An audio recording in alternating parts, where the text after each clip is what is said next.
Hey, what's up guys? So today I'm bringing you guys my updated Nordic deck. Since a lot of people like my last Nordic deck, I figured I'd bring you guys an update. I've made a few changes. And Nordics are really not the most popular archetype, but yet people still say to give them a shot, but yet no one really does. So maybe this video, if you choose to run Nordics, maybe this will give you an idea on how you should run the deck, and I don't know, maybe you can get a few ideas. Sorry if the camera's wobbly again, as always, I have to record this one-handed. So, I run 2 copies of Vanitas of the Nordic Ascendant. This card is really nice. It lets you send a Nordic monster from your deck to the graveyard to change your level. But all other synchro material must be Nordic monsters. But she's really good. She's a dart for cast plays and really nice. So, run her 2. Next, I run 2 copies of Valkyrie. This card, if it's the only card you control and your opponent controls a monster, banish 2 Nordics from your hand and get 2 level 4 tokens. You can just synchro it for an Odin. Really good card. Most people don't like her, but I think she's decent. 2 copies of Mara, because it lets you synchro with 2 Nordics from your hand. So, 2 level 4 Nordics, plus that equals Loki or whatever. 2 gold effects. This card equals Stardust, Scrap Dragon, Crimson Blade, or other level 8s. Most of the time you use it for Thor, but most of the time you will use it for just generic synchros. Next, I run 3 copies of yugioh. This card is really good. Really underused card. I like it. It's a lot card. You can use it with gold effects to bring out a Stardust or maybe a Scrap Dragon or whatever. Same thing goes for Garmir. Garmir is really good. It's the red wolf. No one really seems to use it. No one really uses those cards. You usually see them in like rogue decks, but I actually like them a lot. Next, I run 2 Tengen Grisnir. This card's really good. When it's destroyed by battle, get 2 level 3 tokens, so it's really nice. Keeps you from losing. 2 Tengen Joster. This card combos with the White Goat. If the White Goat gets destroyed by battle, you get 2 tokens and special summon this in defense mode.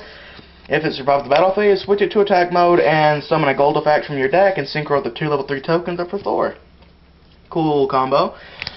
2 copies of Effect Veiler, because Fiendish Chain, it's good in the deck, be it Lance. If the Lance or monster, you know, its effect still goes off, and then you're just sunk. So Effect Veiler is pretty good. And then 1 BLS, because everything is light and dark except for the 2 goats, or the 4 goats, excuse me. So, plenty of targets. For spells, I run triple Pot of Duality.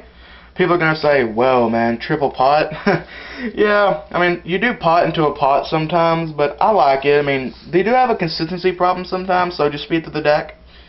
I run 2 copies of March Towards Ragnarok. I know a lot of people say to use Lance, but this card's actually really good. If you go for a Nordic God, you can just use this. If they like try compulse it, you know, just do that and save it. The only downside is that its effects are negated until the end phase, but if you use it on an Odin, which his effects are unaffected by spells and traps, you really don't even have a cost, really. Next, run triple MST, because back row, compulse, stuff like that hurts. 1 mind control just to grab my opponent's stuff and use it against them. 1 Book of Moon, as always, and 1 Dark Hole. And now for the trap cards. 3 Glyphnir, the Fetters of Fenrir. This card is really good. It just adds a Nordic to your hand, so pretty self-explanatory. 2 copies of Mirror Force, since back row is still really big this format. Next we got 1 Bottomless, a Compulse, and a Torrential. That's it for the main deck. 40 cards. You gotta run 40 cards as always to maintain max consistency in a deck. For extra deck, I run 2 copies of Odin. Gotta run that Ghost Rare.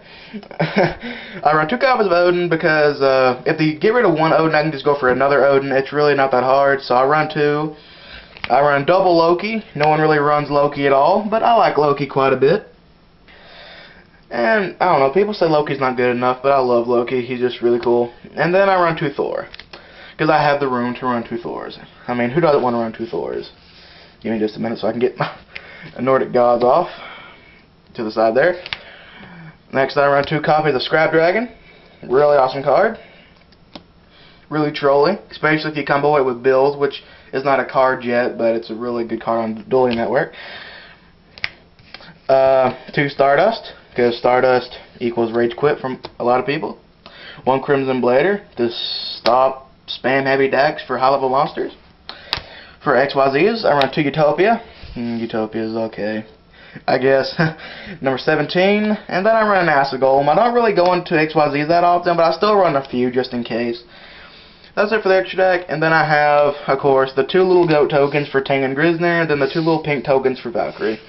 So that's going to do it for this Nordic deck profile. Hopefully you guys enjoyed it. If you did, leave a like and leave a comment down below, and as always, subscribe to my channel if you haven't already. So once again, thank you so much for watching, and I'll see you guys here next time.